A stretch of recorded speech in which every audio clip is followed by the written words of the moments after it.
감사합니다. 또 축복합니다. 우리 지난주 설 명절 연휴 어떻게 잘 보내셨습니까? 오랜만에 가족 친지들과 함께 또 즐거운 시간, 또 기쁜 시간, 행복한 시간들을 보내셨는 줄 믿습니다. 그런데 아마도 그런 즐거운 시간들 가운데서 아마도 배가 아프신 분들도 좀 계셨을 것 같아요. 왜냐하면 명절 때 맛있는 음식을 만나게 드시고 또 그렇게 해서 이제 배가 아프신 분들도 계시고, 이거 지금 안 해주셔도 되는데 방송식 또 아마도 또 이제 맛있는 음식에 배탈이 나신 분들도 계시지만 여러 이제 친지 가족 교우들 만났을 때 여러 자랑들을 듣고 자식 자랑, 또 뭐 남편 자랑, 또 여러 뭐 주식이 올랐느니 또 뭐 부동산이 올랐느니 또 자식이 이제 어디에 취업을 했느니 이런 좋은 소식들임에도 불구하고 이제 배가 아픈, 왜 배가 아플지는 모르겠는데 우리가 흔히 이제 이제 사촌이 땅을 사면 배가 아프다라고 이야기하잖아요.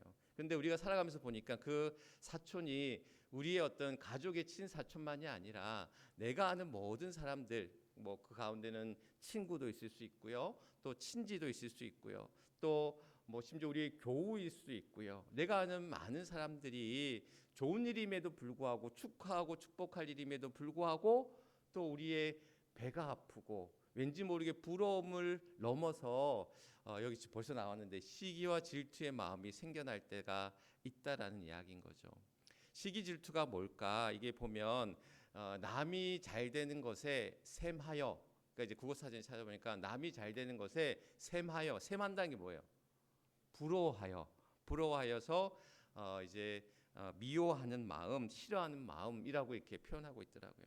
그러니까 쉽게 얘기하면 남 잘 되는 꼴을 못 보는 마음이야. 어떻게 보면 시기하는 마음이, 질투하는 마음들이. 그런데 이 시기하고 질투하는 마음들이 옛날부터 있었던 것 같아요. 옛날 헬라 철학자 아리스토텔레스가 이 시기와 질투를 이렇게 이제 구분을 했어요. 어떻게 구분했냐면 이 시기와 질투는 슬퍼하는 마음이래요. 슬퍼하는 마음. 아니 뭐가 슬퍼하지? 왜 슬퍼하냐면 시기는 내가 가지지 못한 것을 남이 가졌을 때 슬퍼한다는 거야. 또 질투라는 것은 남이 가진 것을 내가 갖지 못해서 슬퍼한다는 거야. 이게 똑같은 말 같은데 묘한 차이가 있어요. 뭐냐면 빨간색을 칠한 걸 보면 여러분들 짐작이 가시겠지만 시기에는 시기와 질투의 초점이 다르다라는 거야. 그러니까 바라보는 어떤 초점이 다른데 시기의 초점은 어디에 두고 있는 거예요? 남한테 두고 있는 거야. 남이 가진 것. 또 질투라고 하는 것은 내가 없는 것. 남은 가졌는데 내가 없는 것. 그러니까 그로 인해서 아니 같은 말 아니에요라고 볼 수 있지만 이 차이가 있어요. 어떤 차이가 있는지를 설명해 드릴게요. 자, 어떤 사람이 내 친구가 승진을 했어. 직장에 승진을 해가지고 차를 샀어요. 좋은 차를 샀어요. 그랬더니 그 친구가 승진해서 좋은 차를 사니까 어떻게 해요? 나는 기쁘잖아요. 부럽잖아요. 야, 승진한 것도 부럽고 좋은 차를 산 것도 부럽단 말이야. 근데 그 부러운 마음이 질투의 감정으로 나타나면서 어떻게 되는 거야? 내가 초라해 보이는 거야. 내가 모자라 보이는 거야. 내가 열등한 사람이 돼 보이는 거야. 쟤는 잘 되는데, 쟤는 모든 것들이 이제 좋은 차도 샀는데, 좋은 집을 샀는데 나는 왠지 초라하고 부족하고 모자란 사람처럼 보이는 거야. 열등 의식을 느끼는 거야. 그랬는데 그 감정이 어떻게 바뀌느냐? 시기의 마음으로 바뀌는 거야. 질투의 마음이 시기의 마음으로 바뀌는 거야. 그러면서 어떻게 되느냐? 야, 쟤는 능력이 있어서 그런 게 아니야. 쟤는 운이 좋았을 뿐이야. 부모한테 물려받은 재산이 있어서 그런 거야. 그냥 옆에 백이 있어서 그랬을 뿐이야. 그런 마음으로 그 사람을 향한 미움의 마음, 시기의 마음들이 나타나기 시작한다는 거죠. 그러면서 그것이 이제 미움으로 확장될 때는 어떻게 되느냐? 험담을 하기 시작하는 거야. 다른 사람에게. 야, 이 사람은 지가 잘나서가 아니야. 지가 능력이 있어서가 아니야. 부모에서 받았고 백이 있어서 그렇고 운이 좋았을 뿐이고 또한 작당을 해서 그런 거야. 라는 식으로 험담하면서 그의 미워하는 마음들을 펼쳐나가는. 그래서 오늘 보면 마음의 확장이라고 얘기했지만 우리의 마음이 부러움에서 뭐로? 질투로, 또한 시기로, 미움으로 확장되어져 가는. 이거는 제 내피셜입니다. 제 생각이에요. 이게 뭐 과학적으로 심리학적으로 뭔가 나와 있는 얘기가 아니라 제가 말씀을 준비하면서 우리의 마음이 이렇게 확장돼 간다는 거예요. 처음에 부러운 마음들이 질투의 마음으로, 시기의 마음으로, 미움의 마음으로 확장되어져 간다라는 것. 이러한 일들이 우리 안에서 사실 분명히 있다라는 거예요. 그러니까 단순히 부러워하는 잘된 거 축하하고 축복하고 부러워할 수 있는데 그 부러운 마음들이 나에게로 왔을 때 나 자신에 대한 어떻게 보면 열등감이나 또는 나에 대한 어떤 초라함이나 그런 것들로 나타나고 그것이 또한 상대방에게 갔을 때는 상대방을 향한 시기의 마음으로 또한 미움의 마음으로 확장되어져 가는 그러한 일들을 대표적으로 성경에서 볼 수 있는 인물이 오늘 본문에서 일으켜지는 누구? 사울이라는 거예요. 이 사울이라는 사람은 참 어떻게 보면 개인적으로는 참 안타까운 인물 중에 하나라고 보여져요. 왜? 이 사울은 이스라엘 초대 왕, 그러니까 그 바울이 되었던 사울이 아니에요. 그러니까 이스라엘의 그 구약에 나오는 사무엘상에 나오는 이스라엘 초대 왕이 되었던 이 사울이 사무엘에 의해서 이제 기름 부음을 받고 이스라엘 초대 왕이 되었단 말이에요. 그런데 그가 어떻게 보면 자질도 있고 능력도 있고 믿음도 있던 사람이었어요. 처음엔 하나님의 마음에 합한 자였거든. 그런데 이 다윗을 군대 장관을 세우고 나서 그에게 어떤 마음이 들었다? 시기와 질투의 마음이 든 거예요. 질투와 시기의 마음이 들면서 그가 결국에는 하나님의 마음에서 벗어난 자가 되고 말아요.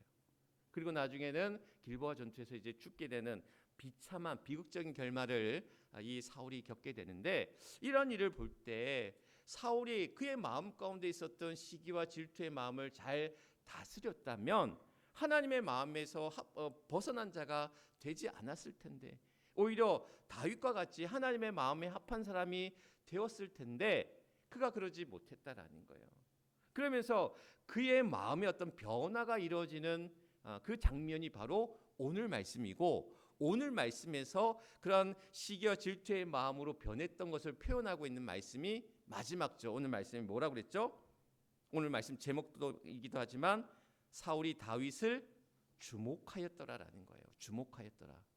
이게 말이 주목하였더라라는 얘기죠. 이걸 그냥 우리말로 쉽게 풀이하면 뭔지 아세요? 너 두고 보자. 너 가만 안 둬. 이런 사울의 마음이었다라는 거예요. 다윗을 보고는 야 이거 가만두면 안 되겠는데 너 두고 보자. 나 가만 안 둘 거야. 이런 마음으로 이 사울이 다윗을 주목했다라는 거예요. 그러니까 다윗이 이 사울에 의해서 군대 장관으로 오늘 말씀에도 보면 세워졌잖아요. 누구와의 싸움에서 이겼죠 다윗이? 블레셋의 누구? 골리앗과의 싸움에서 승리하고 나서 사울이 보니까 이 녀석 될 것 같아. 보니까 용맹함도 있고 믿음도 있고 군대 장관으로 써도 될 것 같은 거예요. 그래서 다윗을 사울이 군대 장관에 앉혀요. 그의 나이가 몇 살인지 아십니까? 17살이었어요. 소년이었어. 그런데 소년을 군대 장관으로 쉽게 지금으로 따지면 뭐야? 낙하산이야. 낙하산으로 장군을 딱 얹혔으니 사람들이 또 다른 장수들이 거기에 대해서 시기질투할 수 있는데 오늘 말씀 5절 말씀에 보니까 어떻게 했다고 그랬어요? 그가 군대 장관에 대했을 것을 합당히 여겼더라라고 이야기합니다. 물론 다윗이 지혜롭게 행했다라고 얘기하고 있어요. 그가 어린 나이에 군대 장관이 되었지만 아마도 자기보다 나이 많고 경험이 많은 장수들을 잘 지혜롭게 쓰면서 군대 장관으로서의 역할을 할 때에 백성들도 또 이 사울의 신하들도 그를 합당히 여겼더라라고 이야기하고 있다는 거예요. 그랬는데 그래서 이제 다윗이 승승장구해서 이제 성읍으로 들어왔는데 그러니까 승전보를 울렸을 거 아니에요. 백성들이 나와서 오늘 보니까 소고와 또한 경세를 두르며 노래하면서 이제 축하하고 기뻐했다라는 거야. 사울의 마음은 그러한 다윗을 바라보면서 흐뭇했을 것 같아. 왜? 자기가 사울이 다윗을 어떻게 했어요? 비켰잖아. 다윗을 자꾸 사울이랑 다윗 헷갈리는데 사울이 다윗을 군대 장관으로 세웠잖아요, 자기가. 그러니까 사람을 볼 수 있는 뭐가 있었어? 안목이 있었던 거예요. 사람을 잘 택해서 장군으로 세웠고 골리앗과의 싸움에서 나중에 블레셋과의 그런 전투에서 승승장구하면서 승리하는 그런 모습을 보면서 야, 내가 사람을 잘 세웠어. 그런 마음이 흐뭇한 마음이 들었을 거라는 거야. 그런데 백성들이 이 다윗이 이제 돌아올 때 승전보를 올리고 돌아왔을 때 기뻐서 노래하는데 여기에 사울이 마음이 상했어. 뭐라고 얘기합니까? 사람들이 노래를 부르는 여인들이 노래를 부르는데 뭐라고 얘기하죠? 사울이 죽인 자는 천천히요 다윗은 만만이로다. 사울이 죽인 사람은 1000명밖에 안 되는데 다윗이 죽인 사람은 10,000명이라는 거야. 그만큼 어떻게 보면 다윗의 능력이 뛰어난 것을 사실 이제 기뻐하면서 축하하면서 노래 불렀는데 이거에 사울이 어떻게 했다고 그랬어요? 말씀해 보면 8절 말씀해 보면 사울이 그 말에 불쾌하여 심히 노하여 이르되라고 얘기합니다. 불쾌하고 노했다. 마음이 상했다라는 거예요. 기분이 나쁜 것뿐만이 아니라 내가 왕인데 다윗은 신한데 장수에 불과한데 나보다 다윗을 높여? 기분이 상했어. 기분이 상한 것뿐만이 아니라 노하여 불쾌한 것만이 아니라 노하여 화가 났다라는 거야. 그리고는 그때부터 다윗을 주목했더라. 너 어디 두고 보자. 너 가만두면 안 되겠는데 이런 마음이 사울에게서 나타났다는 거예요. 그러니까 왕이 신하를 견제하기 시작했다는 거예요. 근데 이런 일들이 이스라엘에만 있었던 게 아니야. 우리나라에도 있었어요. 옛날 조선시대 때 대표적인 사건이 뭐냐면 선조와 이순신의 이야기예요. 무슨 이야기냐면 우리 임진왜란의 어떤 승리를 이끌었던 대표적인 장수가 물론 여러 장수도 있지만 대표적으로 우리는 이순신 장군을 이야기하잖아요. 그래서 백성들이 칭송하는 거야. 여러 해전에서 승리하니까 나중에 어떻게 합니까? 이 선조가 그때 왕이 선조였는데 모함을 하는 거예요. 영모를 끼한다라고 해서 그를 감옥에 두고 고문을 하고 그러면서 이제 만신창이 몸이 되는 이순신이었어요. 그러다 전세가 안 좋으니까 백의종군에서 나중에 다시 내려가서 이제 여러 해전을 거치면서 이제 승리를 어떻게 보면 전세를 우리 쪽으로 옮겨가게 하는 혁혁한 공을 세우게 되는데 그때 물론 이거는 이제 정사는 아니고 야사에 이제 나오는 이야기 가운데 뭐가 있냐면 마지막 이순신이 노량해전에서 죽음을 맞이하게 되는데 그 죽음이 어떻게 보면 스스로 택한 죽음이었을 거다라는 이야기들이 있어요. 왜? 자기가 이제 승리를 해서 정말 승전보를 이루면 다시 어떻게 돼? 영모를 꾀한다라는 모함을 받고 결국 자신은 죽을 거라는 것을 어떻게 보면 짐작했을 거라는 거야. 그래서 스스로 어떻게 보면 그런 화살을 맞는 것을 총포를 맞는 것을 두려워하지 않고 그냥 그것을 받아들였을 거다라는 짐작들을 이제 많은 역사학자들이 하고 있습니다. 근데 보면 선조가 왕이잖아요. 조선의 왕인데 참 찌질한 왕이야. 이런 표현이 좀 뭐하긴 한데 이순신뿐만이 아니라 그 아들이 누구냐면 광해군이에요. 근데 이 선조는 자기 아들도 못 믿어. 뭐 아들도 못 믿으니 신하들은 더 못 믿었겠죠. 근데 자기 살기 급급한 그래서 임진왜란이든 병자호란의 큰 난을 2번이나 겪어요. 복이 없는 왕이기도 해. 그런데 이 왕이 어떻게 한 줄 아세요? 궁을 버리고 도망을 쳐요. 도망치기에 급급해. 백성은 나 몰라라 하고 도망치기에 급급했던 왕이 선조 왕이에요. 그래서 어떻게 보면 이 선조라는 왕은 조선시대 여러 왕들 중에서 참 못난 왕 중에 하나였다라고 볼 수가 있어요. 그런데 이 선조와 이순신의 그런 관계처럼 어떻게 보면 사울도 이 다윗을 왕인데 자기는 왕이고 다윗은 어린 신하에 불과한데 그를 견제하는 것뿐만이 아니라 시기하고 질투해서 미워해서 죽이려고까지 했다라는 거예요. 그럼 왜 그랬을까? 왜 사울이 다윗을 그렇게 시기하고 질투하고 미워하고 죽이려고 했을까? 알고 보면 사실 다윗은 그 사울의 아들 요나단과 둘도 없는 친구였어요. 둘도 없는 친구였고 막역한 사이였고 또 사울의 딸인 누구? 미갈이란 여인이 다윗을 좋아했어요. 흠모했어요. 그래서 나중에 둘을 어떻게 해요? 부부로 맺어주게 합니다. 그러니까 어떻게 보면 다윗은 신하이면서 또 누구야? 사위잖아요. 자기 가족이잖아요. 사위잖아. 그런데도 불구하고 이 다윗을 죽이려고 하는 사울의 모습 왜 그랬을까? 결국 어떻게 보면 이 사울이 이스라엘의 초대 왕이었잖아요. 그러니까 초대 왕이다 보니까 왕위가 그렇게 튼튼하지 못했었다는 거야. 자기가 처음 왕이 됐다 보니까 왕으로서 어떻게 해야 될지도 잘 몰랐던 것도 있지만 왕위가 이렇게 공고하지 않은 상태였었어요. 그러니까 누가 나를 밀고 왕이 될지도 모른다는 두려움이 있을 수도 있을 것 같아요. 또 하나는 자신의 뒤를 이을 사람이 누구야? 아들 요나단이어야 한다고 생각하는데 그 자리를 다윗이 차지할 수 있겠다라는 걱정이나 두려움이 있었을 거라는 거죠. 그래서 다윗을 어떻게 보면 죽이려고 하고 해하려고 하는 그러한 마음들이 그에게 있었다라는 거.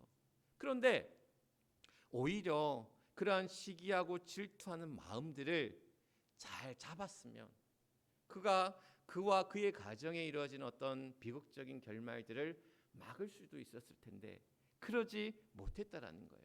좀 더 지혜로운 왕으로 그의 마음을 어떻게 보면 잘 다스리는 일들이 필요하지 않았을까?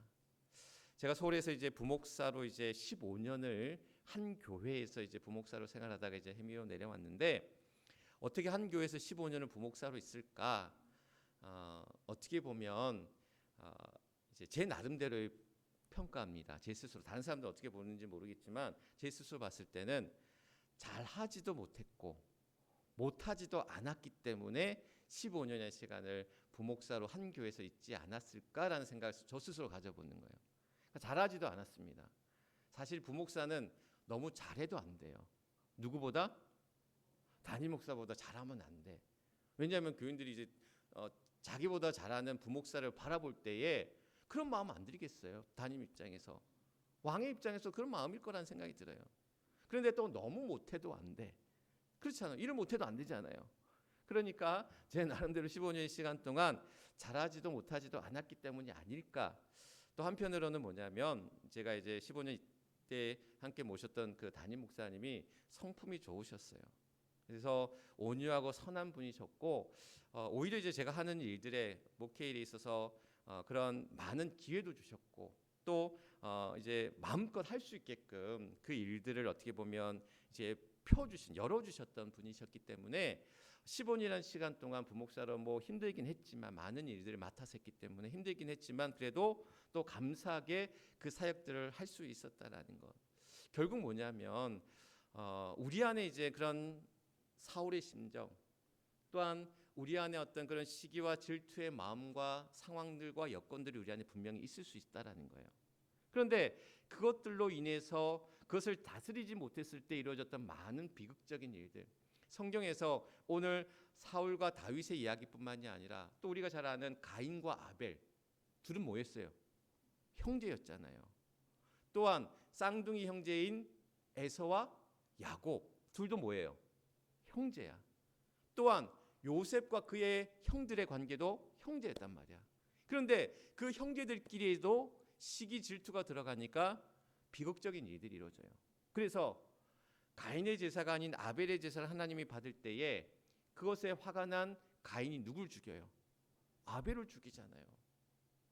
또한 쌍둥이 형제인 에서와 야곱이 장자권을 가지고 싸울 때에 나중에 어떻게 됩니까? 둘이가 이제 갈라져서 도망치고 다시 돌아오고 하는 그러한 일들이 이제 이루어지게 되었다라는 거예요. 그런 에서와 야곱의 이야기. 또 요셉도 마찬가지로 하나님이 택하신 이 요셉을 형들이 어떻게 해요? 시기 질투하는 거예요. 쟤는 막내인데 지가 나보다 낫다라고 얘기하는 거예요. 화가 나니까 나중에 어떻게 해요? 노예로 팔아버린다는 거예요. 그런 비극적인 일들이 그 가정에서 이제 이루어지는 것을 볼 때에 우리 안에 있는 이러한 시기와 질투의 마음들, 누구나가 가질 수 있는 이 마음들을 어떻게 다스리고 어떻게 그것을 만들어가느냐라는 것들이 참 중요하다라는 거예요. 근데 여기에서 시기와 질투라는 마음이 자기 자신과 다른 사람에게도 어떻게 보면 그러한 안 좋은 일로 나타나는 파국으로 나는 그러한 결과를 나타내기도 하지만 이 시기와 질투의 마음들을 어떻게 하느냐에 따라서 좋은 방향으로 긍정적인 방향으로도 옮겨갈 수 있다라는 거예요. 바꾸어질 수 있다라는 거예요. 그 비밀이 이 헬라어에서 나오는데 이 시기와 질투라는 이 말을 헬라어에서 뭐라고 하면 젤로테스라는 단어를 쓰고 있어요. 젤로테스. 근데 이 시기와 질투를 표현하는 이 젤로테스가 또 다른 의미에 뭐가 있다? 오늘 말씀 보니까 뭐가? 열심과 열정이라는 거예요. 젤로테스라는 단어가 두 가지 의미가 있는 거야. 굉장히 이질적인 단어인데도 불구하고 하나는 시기 질투의 마음이라는 표현을 쓰지만 또 하나는 다 이상하겠네. 또 하나는 뭐다? 열심과 열정이라는 그러한 의미로도 사용되어진다는 거야. 그러니까 여기는 뭐냐면 내가 어떤 부러운 일을 봤어. 다른 사람이 지금 뭔가 잘 됐어. 내게 없는 걸 그 사람이 가졌어. 그러면서 우리 안에 시기와 질투의 마음이 생길 수 있는데 그 마음을 미워하는 마음으로 나를 어떻게 보면 열등감으로 내가 모자라고 못난 사람으로 자책하는 마음으로 바뀌어지는 것이 아니라 그 사람을 미워하고 시기하는 마음으로 바뀌는 것이 아니라 나의 부족함을 내가 그러면 또 나도 열심히 해서 나를 바꾸어서 변화시켜서 이렇게 좋은 길로 가야 되겠구나라고 하는 뭐가 생긴다? 열심과 열정으로 바꿀 수가 있다는 거예요. 성경에 보면 이 젤로테스라는 말씀을 뭐라고 얘기하고 있냐면 요한복음 2장 17절 말씀에 보면 제자들이 성경 말씀에 주의 전을 사모하는 열심이 나를 삼킨 것을 기억하더라라고 이야기합니다. 또한 로마서 10장 2절 말씀에 내가 증언하노니 그들이 하나님께 열심히 있었으니 올바른 지식을 따른 것이 아니니라. 그러니까 성전을 향한 열심, 하나님을 향한 열심, 이것도 뭐였다? 젤로테스라는 거예요. 시기의 질투의 마음이 아니라 그것을 하나님을 향한 열심, 또한 성전을 향한 열심으로, 물론 여기서 이 본문의 이야기 속은 결과적으로 나쁜 얘기겠지만 그러한 열심으로 나타날 수 있고 변화시킬 수 있었다라는 거예요. 결국 마찬가지로 우리 안에 시기와 질투의 마음으로 확장하는 것이 아니라 미움의 마음으로 확장하는 것이 아니라 긍정적인 방향으로 또한 나를 바꿔가고 변화시켜가는 도전과 또한 자극의 그러한 방향으로 바꿔가는 일들이 필요하다라는 거예요. 지난번에 이제 아버님 장례를 마치고 왔던 그 이제 김기훈 목사님이 계시잖아요. 호주에서 목회하시는 제 동기 목사님인데 이 목사님이 이제 영어를 학교 다닐 때도 참 잘했어요. 영어를 하도 잘하고 그래서 유학을 가려고도 했고 여러 이제 영어를 잘하니까 유학을 가려고도 했고 뭐 여러 가지 준비를 하는데 그 당시에 저는 그 친구를 볼 때 솔직하게 얘기하면 죄송합니다. 재수가 없었어. 너무 잘난 체하고 뭐 영어도 이렇게 너무 잘하니까 그 모습이 사실 그렇게 좋게는 안 보이더라고. 좋게는 안 보였었어요. 솔직히 얘기하면. 그래도 실제 이제 호주에 가서 이 친구가 목회하면서 대단한 게 뭐냐면 지금 호주에서 목회할 때 이 친구가 한국 사람들 대상으로 또 선교사나 한국 사람을 대상으로 그 한인 교회를 담임하는 게 아닙니다. 그러니까 호주 현지 사람들 대상으로 하는 이제 연합감리교회 목사님이에요. 그러니까 호주 사람들에게 한국 사람이 영어를 하는 거야. 근데 호주 사람보다 더 영어를 잘해.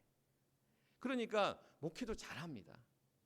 그래서 그런 이제 그 상황들을 이 친구가 이제 신학교 같이 다니다가 동기로 같이 있다가 호주에 갔다가 나중에 제가 이제 박사학위 공부할 때 같이 공부하게 된 거예요.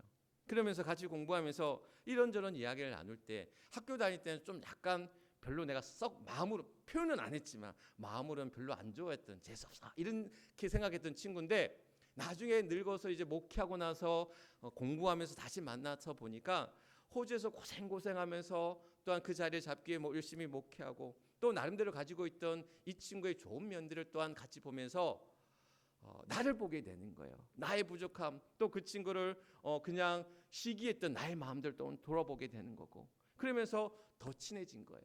그래서 이제 아버님 돌아가셨을 때도 장례를 이제 저한테 맡겨서 장례를 집례하고 이제 또 치렀고 또 우리 교회 와서 이제 그 가족들이 같이 또 예배를 드리는 그런 모습 속에서 그러한 시기의 질투의 마음은 누구나 가질 수 있다라는 거예요. 미워하는 마음도 가질 수 있다라는 거야.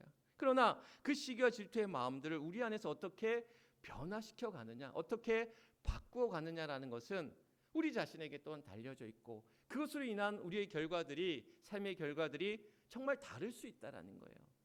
그러면 오늘 우리에게 이러한 시기와 질투의 감정들을 어떻게 극복할 것인가라고 했을 때 세 가지를 볼 수가 있는데 그 시선을 남에게 향했던 시선을 나에게 돌려야 된다는 거예요. 그리고 그 시선을 믿음의 시선으로 볼 수 있어야 된다는 거야. 남을 바라볼 때는 그가 가지고 있는 것들, 그가 누리는 것들, 그가 행하는 모든 것들이 시기와 질투의 마음으로 또한 부러움을 넘어서 열등감으로 때로는 그를 향한 그러한 원망의 마음으로 그를 향한 그러한 미움의 마음으로 바뀌어질 수 있는데 그것을 나에게로 향할 때, 근데 그 나에게로 향할 때가 아이고 나는 바보 같아, 나는 이것도 없어, 나는 지질이 복도 없어, 스스로를 향하는 비하는 그런 마음들이 아니라 믿음의 시선으로 나를 보자라는 거야. 내 안에 가지고 있는 것들을 보자라는 거야. 그 사람에게는 없는, 나에게만 있는, 내가 가지고 있는 귀한 것들을 믿음의 시선으로 보자라는 거예요.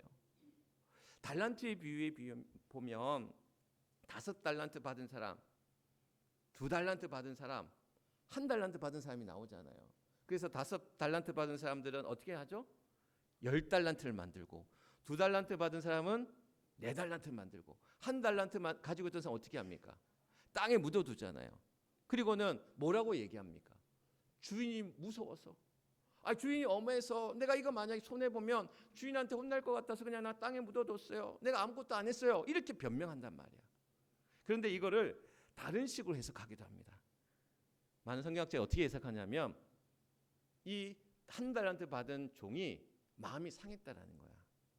누구는 5달란트 주고 누구는 2달란트 주고 나는 어떻게 꼴랑 1달란트 줬다 이거야. 마음이 상한 거야. 빈정 상한 거야. 제가 뭐가 대산해서 쟤는 5달란트 주고 쟤는 2달란트 주고 나는 왜 1달란트야. 주인이 못마땅한 거야. 원망스러운 거야. 에이 나 안 해, 일 안 해. 그리고는 쉽게 보이콧한 거야. 땅에 묻어뒀다라는 거야. 그리고는 핑계를 대기를, 주인이 엄해서 주인이 무서워서 그랬더라고 변명을 한다라는 거예요. 결국 뭐냐라는 거야. 그 안에 시기와 질투의 마음이, 그가 가진 1달란트, 누구의 보여진 5달란트가 2달란트가 커 보이고 대단해 보이고 나는 초라해 보이고 보잘것없어 보이지만, 하나님은 우리에게 가진 달란트의 수가 중요한 것이 아니라 내가 가진 달란트를 통해서 어떻게 살아가느냐가 하나님 우리에게 주신 사명이고, 또한 하나님이 우리에게 주신 축복이고, 하나님 우리에게 주신 풍복이라는 거예요. 그러면 남의 가진 것을 볼 게 아니라 내가 가진 것을 통하여서, 내가 가진 달란트와 재능과 그 능력을 통하여서 어떻게 살아갈 것인가, 어떻게 열매 맺을 것인가를 고민하면서 최선을 다하면서 열심을 다하여 살아가는 것이 우리에게 주어진 사명이 아니냐는 거예요. 결국 뭐냐? 믿음의 시선으로 다른 사람을, 다른 환경을, 다른 조건들을 볼 것이 아니라 나를 바라볼 수 있어야 된다는 거. 그것을 통해서 내가 가진 것을 통해 이뤄가실 귀한 열매들, 귀한 복된 일들이 우리를 향해서 하나님께서는 예비하시고 준비하셨고, 그래서 지난주에 말씀 나눈 것처럼 무엇을 준비했다? 가장 좋은 것을 남겨두셨고 예비해 두셨다라는 사실 믿으십니까? 우리를 향해서 준비하신 귀한 것들, 복된 것들을 예비하시고 준비하시고 허락하시는 하나님의 은혜 가운데 우리의 복된 것들을 향해 그것을 믿음으로 사용하며 살아갈 수 있는 우리 모두가 되어야 된다는 거. 두 번째는 공동체를 생각하자는 거예요. 이 공동체라는 것은 우리의 가정일 수도 있고 우리의 교회일 수도 있고 우리가 속해져 있는 모든 그러한 관계 맺은 그러한 곳일 수도 있다는 거야. 그러면 사람은 다 이기적이야. 자기중심적이야. 그러다 보니까 내가 아닌 것에 대해서는 우리는 늘 불만을 가지게 돼요. 내가 주인공이 아니면 왠지 모르게 화가 나. 어제 지방회였거든요. 지방회였는데 서산 동지방에 34교회야. 수많은 목사님과 장로님과 교인들이 모여서, 지방회원들이 모여서 지방회를 했어. 근데 그 지방회는 보면 사실 보면 진행하는 임원이라든지 몇몇 목사님이라든지 장로님들이 사실 주도하는 회의가 지방회야. 연회는 더 하고. 그러면 많은 우리 권사님들도 몇 분 가셨지만 가보면 뭐야? 그러니까 우리는 그냥 주변인이야. 솔직히 얘기하면 들러리야. 그냥 그 회의에 참여하고 회비 내고 밥 먹고 그냥 가는, 그냥 몇몇 분들에 의해서 주도되어지는 회의가 사실 지방회야. 그런 이들처럼 비껴져요. 그러니까 우리는 철저하게 주인공이 아닌 이방인이고 주변인인 경우가 많아요. 사실 그래서 지방회가 저도 개인적으로 재미가 없어. 재밌으려면 어떻게 재밌는 줄 아십니까? 감리사가 되면 재밌을 것 같아. 힘들기도 하지만. 그러나 뭐 별로 그렇게 관심 갖고 싶지도 않지만 저는 재미가 별로 없어요, 솔직히 저도. 근데 어쩔 수 없이 있어서 끝날 때까지 경품 추첨을 했는데 우리 교인들 하나도 못 걸렸어. 10개나 상품을 냈는데 그냥 마지막에 제가 끝까지 중간에 가시고 이제 마지막까지 남아서 하나라도 걸릴 줄 알고, 제가 아니다 우리 다른 권사님들 이름만 나오면 내가 나가서 받아오려고 그랬어. 안 걸리더라고. 마지막까지 재미가 없었어. 결국 내가 중심이 아니면 우리 모두가 마찬가지예요. 내가 주인공이 아니면 재미없어요. 그런데 때로는 우리의 삶의 자리에서 내가 주인공이 아니면 어떻습니까? 때로는 이방인이고 주변인이면 어떻습니까? 나의 자리에서 내가 할 수 있는 최선과 열심을 다하면서 하나님이 주신 귀한 사명 가운데 마지막 하나님 백성의 자존감을 가지라는 얘기를 하는 건 뭐냐면, 난 하나님의 백성이고 하나님의 사람이고, 우리는 얼마짜리라고 얘기했습니까?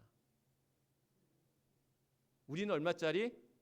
예수님짜리라는 거야. 예수님의 피로 산, 예수님의 그러한 십자가의 보혈의 능력으로 산 우리는 예수님짜리라는 거야. 자신의 연봉으로, 자신이 가지고 있는 재산으로 우리 자신의 가치를 매기는 것이 아니라 예수님의 피로 사신 우리 모두가 하나님 백성으로 하나님이 주시는 그 은혜와 능력 가운데 가장 좋은 것을, 가장 좋은 길을 예비하시고 보이시는 하나님 앞에 우리가 믿음으로 나아갈 때에 때로는 주인공이 아니면 어떻고, 때로는 알아주지 않으면 어떻고, 때로는 우리가 부족해 보고 모자라 보여도 어떻습니까? 오늘 우리는 하나님 백성으로, 주의 자녀로, 또한 주의 제자와 증인된 삶으로 우리를 향해서 이끄시고 인도하시는, 우리를 불러 세워주시는 하나님의 은혜로 살아가는데, 오늘 우리에게 시기와 질투의 마음으로 우리를 힘들고 어렵게 하는 많은 이들 속에서도 우리가 하나님의 백성, 하나님의 자녀로 또 우리에게 불러주신 하나님의 그 은혜와 능력으로 살아간 우리 모두에게 오늘 시기와 질투의 마음이 하나님을 향한 열심, 교회를 향한 열심, 우리 공동체를 향한, 우리 가정과 자녀들과 우리 삶을 향한 그 열심으로, 또한 열정으로 바뀌어졌을 때 오늘 우리에게 풀어주시고 또한 우리에게 베풀어주시고 허락하시는 하나님의 그 은혜와 축복이 우리 안에 있는 줄 믿습니다. 그 믿음으로 오늘 우리 안에 있는 그 시기와 질투의 마음들을 넘어서서, 그것이 또한 잠언세에는 뼈를 썩게 하고 질투가 뼈를 썩게 하고 또한 그 질투가 수월같이 잔인한 그런 것이라고 얘기하고 있는데, 그러한 시기와 질투의 마음들을 넘어서서 오늘 우리에게 주시는 그러한 축복으로 그 은혜의 삶 가운데 나아가는 저와 여러분 또 우리 모두가 될 수 있기를 주님의 이름으로 간절히 축원합니다. 기도하겠습니다. 오늘 말씀 기억하시면서 우리 결단 기도하도록 하겠습니다. 믿음의 시선으로 시기와 질투를 이기게 하옵소서. 또한 믿음의 비전으로 주의 교회와 성도들이 일어서게 하옵소서. 믿음의 순종으로 하나님의 거룩한 백성이 되게 하여 주옵소서. 우리 주의 말씀 기억하시면서 우리 주여 한번 크게 외치고 하나님 앞에 또한 뜨겁게 통성으로 기도하며 나아갑니다. 주여, 아버지 하나님 감사합니다. 오늘도 귀한 이 복된 날, 주의 날, 주님 사랑하는 주의 성도들 주의 전에 함께 모여 또한 나아갈 때에 우리에게 베풀어 주신 하나님의 그 은혜와 능력이 크고 대단한 줄 믿습니다. 그러나 오늘도 우리는 우리 삶의 그러한 많은 어려움 앞에서 오늘도 우리는 많은 시기와 질투의 마음으로 아버지 하나님 우리를 힘들게 하고 어렵게 할 때가 얼마나 많이 있었는지요. 오늘도 우리에게 주시는 충만한 은혜가 또 오늘도 우리를 또한 살리시고 오늘도 우리를 더욱더 하나님의 거룩한 백성으로 귀한 하나님의 자녀로 나아갈 수 있는 우리가 모두가 될 수 있도록 하나님 역사하여 주옵소서. 오 주님 함께하여 주시길 믿고 기도하며